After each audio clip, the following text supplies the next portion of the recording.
Dulu di sebuah negara besar yang bernama Turki, beberapa tahun yang lalu ada rombongan jamaah haji yang akan berangkat.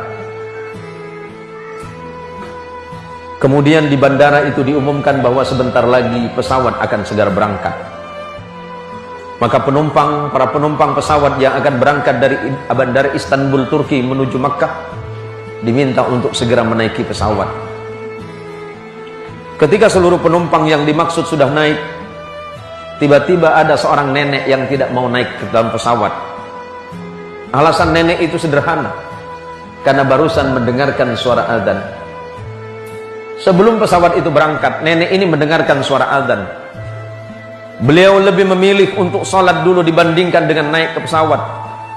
Walaupun sebenarnya secara hukum fikih dibenarkan bagi orang yang sedang dalam bepergian, dalam perjalanan, untuk melakukan sholat qasar ataupun sholat jamaah. Tetapi beliau tidak melakukan itu. Beliau lebih memilih tetap tinggal di bandara walaupun pesawat itu berangkat. Karena ibu ini yakin bahwa siapapun yang bertakwa kepada Allah, siapapun yang mengikuti perintah Allah, yang taat kepada Allah, yang sungguh-sungguh dia patuh kepada perintah Allah dan Rasulnya, patuh kepada perintah agama, tidak lalai kepada kewajibannya, maka Allah pasti tidak akan pernah melalaikannya. Setelah beberapa kali di bandara diumumkan memanggil kembali ibu yang dimaksud, tapi ternyata ibu ini tidak bergeming. Ibu ini tetap melaksanakan sholat asar di bandara Istanbul, Turki. Di dalam sholatnya dia tidak mengingat apapun, dia tidak mengingat penerbangannya, dia tidak mengingat tujuannya haji. Dia hanya ingat satu, bahwa aku ini adalah hamba Allah. Apakah dalam perjalanan aku masih hidup? Jangan-jangan dalam perjalanan aku tidak diberikan kesempatan oleh Allah untuk melaksanakan sholat. Maka lebih baik aku sholat. Berapa lama waktu aku sholat? Paling lama waktu aku sholat hanya antara 5 dan 10 menit. Maka karena keikhlasan ibu ini, dia tetap sholat, dia patuh kepada perintah Allah. Dia lebih memilih ditinggalkan pesawat yang berangkat ke tanah suci Makkah dibandingkan dengan meninggalkan sholatnya. Setelah 1 jam berlalu, ibu ini tetap berada di tempatnya.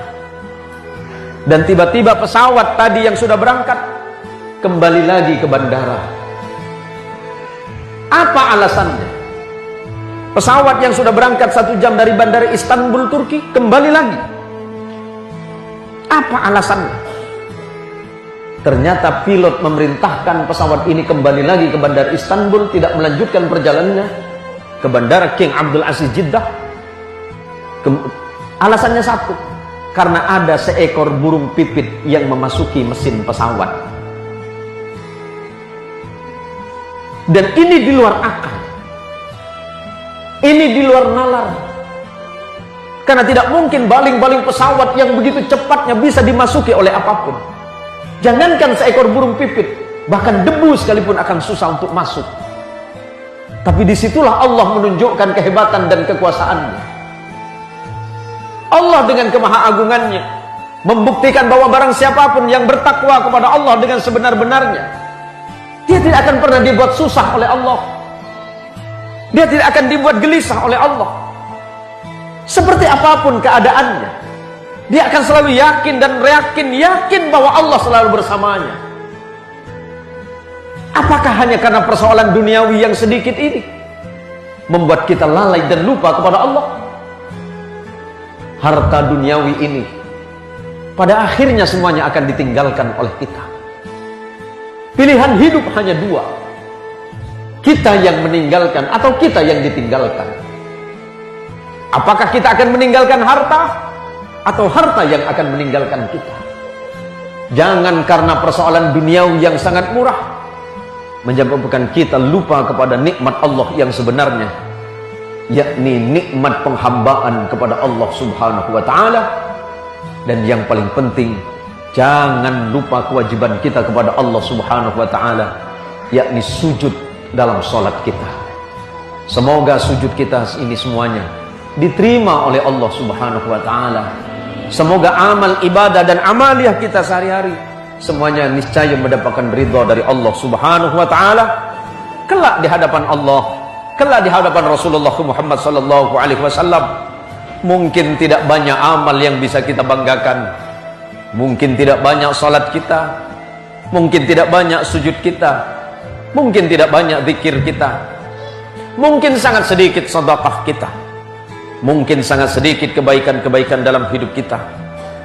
Tapi siapa tahu di antaranya ada satu sujud yang diterima oleh Allah Subhanahu wa taala, dan satu-satunya kebanggaan kita sebagai hamba Allah adalah sujud kita kepada Allah Subhanahu wa taala.